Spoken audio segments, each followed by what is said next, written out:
করে কলকাতায় এবছর বেশ ভালোই ঠান্ডা পড়েছে।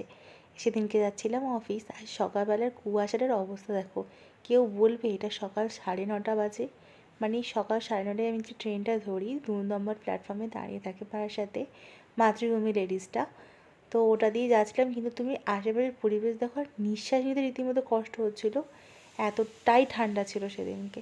আর রাত্রিবেলা একটু চিকেন বানিয়ে রেখেছিলাম, কারণ পরের দিন ছিল সানডে। সকালবেলা ঘুম থেকে উঠে চিকেনটাকে একটু গরম করে নিয়েছিলাম, কারণ ঘরদোরের অবস্থা একটু বাজেই হয়েছিল, কারণ চারিদিকে জিনিসপত্র ছড়ানো ছিটানো ছিল। কারণ হচ্ছে ঘরটা গোছাবো বলে সমস্ত জামা কাপড় বের করে রেখেছিলাম, যেগুলো কাচাকুচি করার মতো ছিল।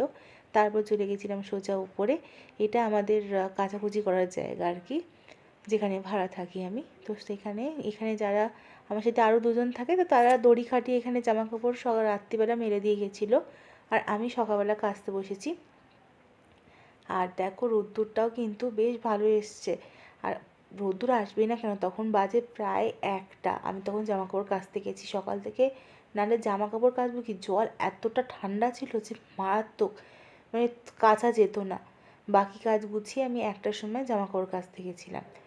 তো সার্ফগুলো নিয়ে এখানে এখানে কিন্তু ভালো একটা দিকে ব্যবস্থা, যে ওপরে এখানে জল এদিক ওদিক ছেটায় না, এই যে ঘেরা আছে সুন্দরভাবে, সেই কারণে। তবে কি বলো তো, একটা অসুবিধা হয় আমার এখানে, যখনই কল চালিয়ে জল, মানে যেহেতু অনেকটা ওপরে, পাম্পে কিন্তু জল তাড়াতাড়ি শেষ হয়ে যায়। এটাই হচ্ছে সমস্যা। আমি এক চোট কাচাকুচি করার পরেই জল শেষ হয়ে গেছিলো। এখানে তো তাও একটা ঠান্ডা পড়েছে, হ্যাঁ ঠান্ডা প্রচণ্ড মারাত্মক লাগছে, কিন্তু আমার বাড়ি রানীগঞ্জের ওখানে কিন্তু এর থেকেও বেশি ঠান্ডা। কদিন ধরে তো মা রীতিমতো অসুস্থ হয়ে পড়েছে, মাকে মন্টেক খাওয়াতে হচ্ছে, আর মানে নাক দিয়ে জল পড়ছে। আর মায়ের এমনিতেও হার্টের প্রবলেম, সুগার রয়েছে, প্রেশার রয়েছে, মানুষটা এতটা অসুস্থ হয়ে পড়ছে ঠান্ডার কারণে যে বলা না। মানে রুম হিটার চালানো হচ্ছে, কিন্তু সব সময় তো আর চালিয়ে রাখা যায় না, পসিবল না। তো এর মাঝে এতটাই ঠান্ডা বেড়েছে। আর এখানে জলটা একটুখানি, যেহেতু পাম্পে রিসেন্টলি চালিয়েছি, সেই জন্য জলটা একটু গরম ছিল, সেই কারণে খুব একটা আমার কষ্ট হয়নি। তারপরে সমস্ত জামাকাপড় মেলা প্রায় শেষ হয়ে গেছে, 2-3টে বাকি ছিল। তো তারপরে এখানে আমি গ্রিলেতে মানে সমস্ত জামাকাপড় মেলে দিই, কারণ দড়ি কত খাটাবো। এটাতেই বেশ ভালোভাবে রোদ্দুরও পায় আর শুকিয়েও যায়।